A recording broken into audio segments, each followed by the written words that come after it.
investigación que hicimos comparando a 7 países que participaron de las pruebas PISA partió de un periodo de tiempo prolongado de 15 años que nos permitía estudiar la evolución de un ciclo amplio de políticas públicas y al mismo tiempo tener datos relativamente comparables en el tiempo y entre los países para saber si podíamos establecer alguna hipótesis entre las políticas implementadas y los resultados obtenidos. Entonces hay un recorte temporal en base tanto a que es un ciclo político específico para América Latina, un ciclo sobre todo de la primera década del siglo XXI de mucho crecimiento económico, de recambio político, y por otro lado que tenemos mediciones internacionales que se complementan con las nacionales para tener más información sobre la evolución de los sistemas educativos. Así que es un ciclo muy rico para poder hacer un balance, al menos parcial.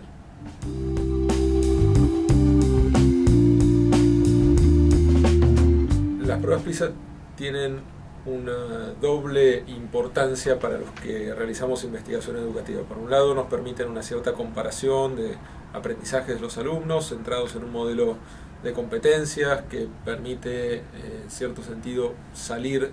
de marcos más tradicionales contenidistas y medir capacidades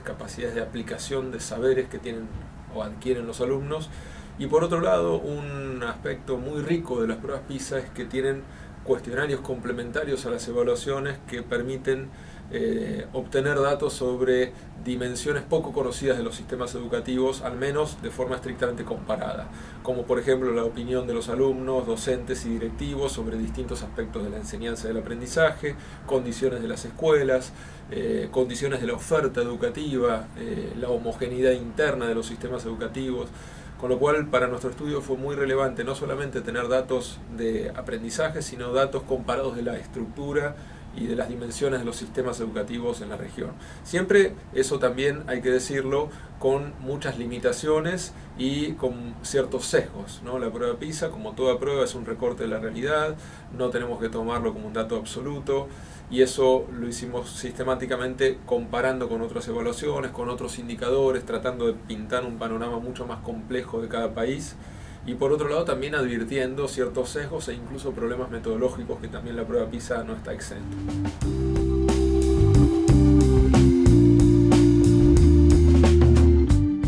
Las políticas educativas de la etapa estudiada son obviamente dispares según los países, pero lo que encontramos como primer característica común es que ha sido un periodo de mucha riqueza de políticas, es decir, tanto porque riqueza en términos materiales, hubo más recursos para invertir en educación, la inversión en educación creció muy fuertemente en el periodo estudiado, con diferencias entre los países, como porque distintos signos políticos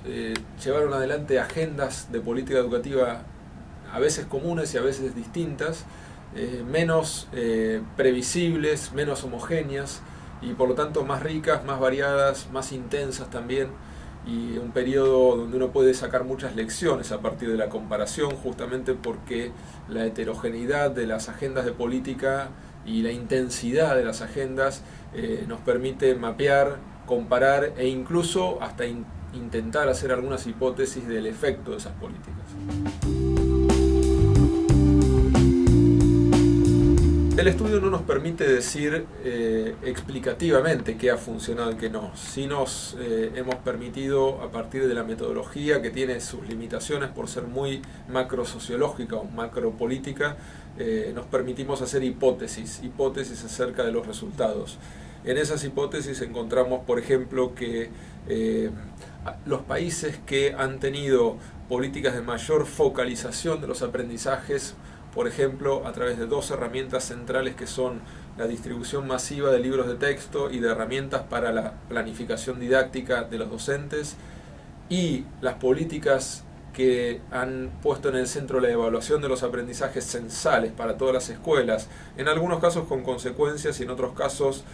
con mucha difusión de los resultados, han creado lo que llamamos un efecto de tenazas, que probablemente haya puesto más foco en los aprendizajes, más direccionamiento, y haya traccionado la mejora, al menos parcial, de los aprendizajes en países como Brasil, Chile o Perú, que son de los 7 países los que más han avanzado en las pruebas internacionales y que conjugan en ciertos puntos, con diferencias obviamente, estas dos grandes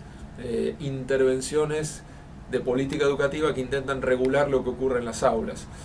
Países que quizás han tenido políticas mucho más incrementales de dar más recursos, pero sin poner mediciones, sin poner algún tipo de dispositivo que obliga a los actores a incorporar alguna modificación o alguna práctica específica, como por ejemplo Argentina y Uruguay, son países que no han tenido avances en las pruebas de evaluación de la calidad y tampoco en las pruebas nacionales, y ahí encontramos como una hipótesis un poco más de empate conservador, donde el sistema mantiene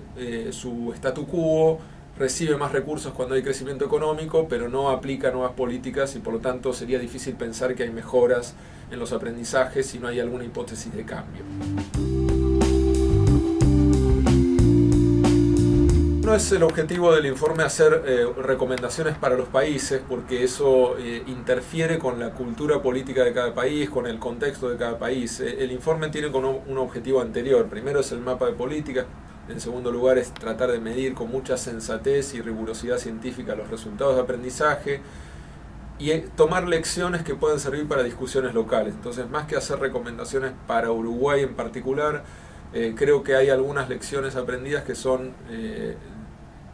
parte de una discusión, de una conversación educativa, de una conversación de acciones de política educativa. Entre ellas me parece que una cuestión central tiene que ver con hasta qué punto los sistemas deben generar mecanismos de medición de resultados y hasta qué punto se pueden utilizar esos mecanismos para regular lo que ocurre en las escuelas. Estamos viendo una cierta convergencia, más sensatez en ese punto, en el cual ni usar las evaluaciones como medio que genere incentivos económicos, ni no usarlas en absoluto y no utilizar los datos, son alternativas extremas que parecen ser ya empiezan a ser descartadas por los países. Hay una cierta sensatez en el uso de las evaluaciones. Creo que las evaluaciones tienen que ser por escuelas. Mi opinión particular es que no deberían ser públicos los resultados, pero que sí, cada escuela debería tener su boletín con una comparación y con un análisis pedagógico de los aprendizajes de los alumnos. Y además, obviamente, hay muchas otras dimensiones. La otra dimensión que vemos como absolutamente central es la que podríamos llamar el círculo virtuoso de las políticas para la docencia, que tienen que ver con cómo crear un proceso en el cual se fortalezca al mismo tiempo la carrera profesional de los docentes, los salarios de los docentes, la formación y la formación en servicio. Es decir, crear todo ese círculo es extremadamente complejo, requiere recursos, capacidades técnicas, decisión política, articulación política, pero en el fondo es el círculo que tiene más capacidad de alimentar un sistema educativo, crear capacidades autónomas en los docentes para tomar decisiones, para tener estrategias didácticas variadas y enriquecidas. En definitiva, la política educativa se basa en lo que los docentes son capaces de hacer. Entonces uno puede diseñar muchas acciones, pero son los actores las que tienen que enriquecerlas y también apropiarse de ellas. Entonces, solamente para mencionar dos ejes que pueden también convivir con otros, habría que usar más tiempo para describirlos, fortalecer evaluaciones de calidad por escuela con una devolución pedagógica de los resultados y fortalecer el círculo de la formación y de la práctica docente, son algunas de las recomendaciones que surgen del trabajo. Yo creo que hay un falso dilema que tiene aspectos reales, pero que en términos sistémicos no se corrobora, al menos en la información de los sistemas educativos que tenemos, que es esta idea que cuando uno flexibiliza, incluye y deja pasar a los alumnos, aprenden menos, y eso hace un sistema que en realidad incluye sin calidad de los aprendizajes.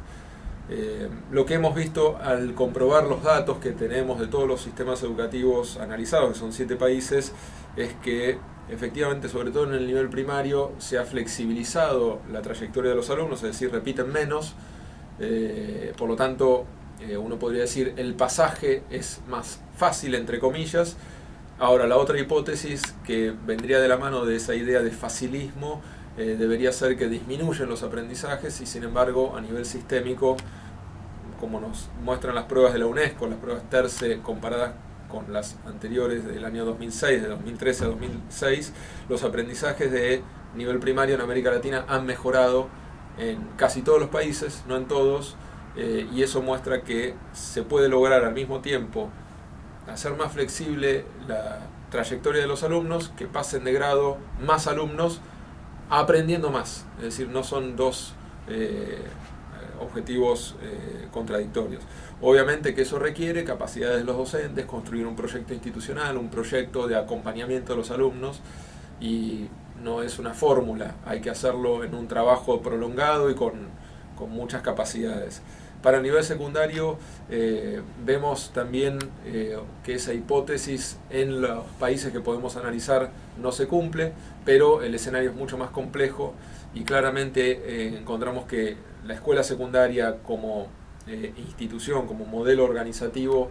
tiene muchos más problemas que la escuela primaria, y eso está muy presente en las investigaciones en la región y también en el resto del mundo. Con lo cual,